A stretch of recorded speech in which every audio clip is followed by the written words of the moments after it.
Bonjour. Bonjour. Merci d'avoir accepté cette invitation de venir témoigner en faveur de la mixité dans le mid-cap grâce à cette charte signée par France Invest qui encourage fortement la féminisation des instances dirigeantes, que ce soit pour les fonds d'investissement ou les sociétés dans lesquelles ils mettent des participations. Alors, vous avez un parcours totalement atypique puisque vous étiez pilote dans l'aéronaval. C'est 15 ans de votre vie et à un moment donné, et vous l'aviez anticipé, vous basculez dans la finance et dans le secteur du private equity. Est-ce que vous pouvez nous raconter un petit peu votre expérience en ce sens? C'est vrai qu'en classe préparatoire, à l'époque où Top Gun était au cinéma et passionné Qui vous a d'aéronautique motivé, depuis tout petit, voilà. effectivement, j'ai eu envie un peu sur un coup de tête de vivre une expérience assez exceptionnelle, hein, de pilote dans l'aéronaval avec tout ce que ça sous-entendait aussi en termes d'expérience de management et d'international, en étant sur un bateau et qui plus est pilote sur ces bateaux pendant quelques années, mais en me disant aussi très jeune que c'était une aventure que je voulais limiter à une dizaine d'années et j'y ai ainsi vécu une expérience très forte, très enrichissante, très structurante à plein d'égards, mais tout en préparant progressivement ma sortie et qui s'est faite assez naturellement vers le monde de la finance, un monde que j'avais commencé à côtoyer à la fin de mes études. Et puis au gré des rencontres, si on croit à son histoire, parce que personne ne croira en vous si vous n'y croyez pas vous-même, on finit par y arriver.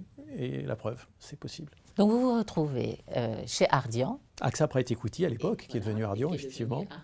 15 ans de votre vie et aujourd'hui, une expérience intrapreneuriale qui démarre chez Initiative et Finance. J'ai eu envie de revivre une nouvelle expérience intrapreneuriale après avoir participé chez AXA Private Equity à la création d'une équipe from scratch, hein, autour des PME puis des ETI, de reconstruire une proposition de valeur différenciante dans un métier devenu beaucoup plus mature aujourd'hui, hein, dans les années 2020 qu'il ne l'était au tout début des années 2000, et en mettant effectivement au cœur de la proposition de valeur de ce fonds d'investissement les grands enjeux de transition environnementale, qui sont aujourd'hui une nécessité absolue et une opportunité aussi pour les entreprises en termes de création de valeur et d'attraction des talents et puis en même temps d'y mettre aussi des grands enjeux sociaux et de gouvernance et des modalités d'accompagnement des PME et des ETI à accompagner. Voilà. Et ce projet, je voulais adosser une société de gestion existante, performante et avec laquelle je partageais les mêmes valeurs. Et il se trouve que c'est Initiative et Finance, on se connaissait depuis assez longtemps et on construit ça ensemble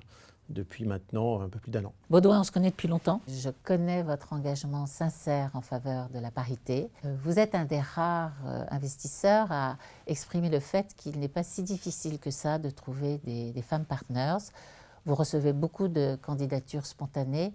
Est-ce que vous pouvez un petit peu nous en dire davantage? C'est certainement plus difficile que de recruter des hommes puisqu'elles sont moins nombreuses que les hommes dans cette profession, même si petit à petit il y en a davantage, mais plutôt dans des profils un peu plus juniors que des profils seniors. Que vous faites monter en compétences. On fait monter bien sûr en compétences. Donc effectivement, dans mon fonds précédent, en tout cas, on avait atteint un niveau de féminisation de l'équipe assez significatif, en tout cas largement au-dessus de la moyenne de ce qui se pratiquait dans le private equity. Et là, aujourd'hui, moi, j'ai voulu construire aussi ce fonds qui s'appelle Tomorrow au sein d'Initiative Finance en mettant la mixité, la parité au cœur de la construction de l'équipe. Et donc, à tous les niveaux, bien sûr, au niveau les plus seniors et au niveau les plus juniors. Et j'ai été rejoint encore récemment par une partenaire, Caroline Pillan, qui est une des plus jeunes partenaires en mid-cap en France, qui était dans mon ancienne équipe auparavant, mais qui prouve qu'on peut faire venir aussi des talents. Et j'ai d'autres interactions avec des profils aussi féminins sur des postes relativement seniors. Parce qu'il y a beaucoup de candidatures, bien sûr spontanées, et puis parce que j'ai aussi entretenu ce réseau, que je connais bien cet écosystème, et que je crois que quand on a le bon produit, on trouve les gens qui veulent entre guillemets l'acheter. Voilà, donc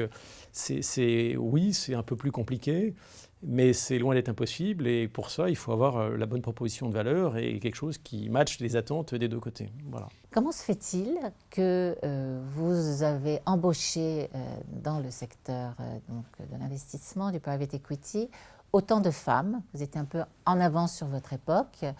Qu'est-ce qu'elles vous ont apporté? C'est un facteur évidemment de performance et ça participe à l'intelligence collective. C'est vrai que moi, ça me paraît tellement évident qu'il faut intégrer les talents et les 50% de talents qui sont aussi bien sûr chez les femmes. Très vite en fait dans ma carrière professionnelle, et là je reviens sur mon parcours précédent, mais j'ai été confronté à des enjeux de féminisation importants puisque moi j'ai connu dans la Marine nationale ces moments où on a féminisé les armées et ça s'est très bien passé et aujourd'hui c'est beaucoup plus courant. Il y en a moins que d'hommes certes, mais il y en a de plus en plus me semble-t-il et donc dans les armées ça s'est fait assez naturellement. Il y en a aujourd'hui à peu près au moins 20%. Et dans le private equity, c'est pareil.